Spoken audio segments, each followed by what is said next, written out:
మీ అమ్మగారు చేసినవి కాదు, నేను చేసింది. ఇదిగో మీ అమ్మగారు చేసిన గారెలు. అదే ఏమిట్రా మాదిరిగా ఉన్నాయనుకున్నాను. ఇదన్నమాట అసలు కథ. చిట్టిగారులు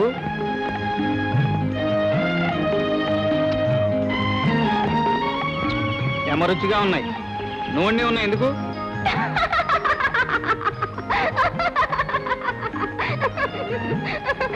నాకు తిక్కరేగిందంటే ఈ గారెలాగా నిన్ను కూడా కసాపిస్తా నవిలి పారేస్తాను.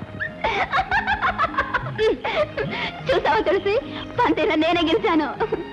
పందెమా? అవునన్నయ్య, తను చేసిన గారెలే బాగున్నాయని నీతో అనిపిస్తానని నాతో పందెం కాసింది.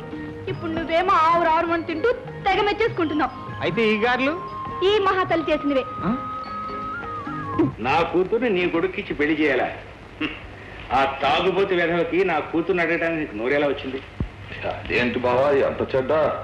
వాడు నీ చెల్లెలు కొడుకు. తల్లి లేకపోబట్టే కదా వాడు అల్లరి వేధవా చిల్లర వేధవా ఈ ఊళ్ళో తిరుగుతున్నాడు. వాడు కూడా మనసు పడుతున్నాడు. అమ్మాయి నా ఇంటి కోడలుగా వస్తే వాడు కూడా మంచిగా మారి ఓ మనిషి అవుతాడని ఒక ఆశ. ఆశ ఆశ ఉండటం సహజమే. తోడ పుట్టిందాన్ని కట్టబెట్టి అది ఎంత సుఖపడిందో కళ్ళని చూశాక ఇక కన్నబెట్ట గొంతు కూడా కొయ్యలేదు. కాదు, కొంచెం ఆలోచించు.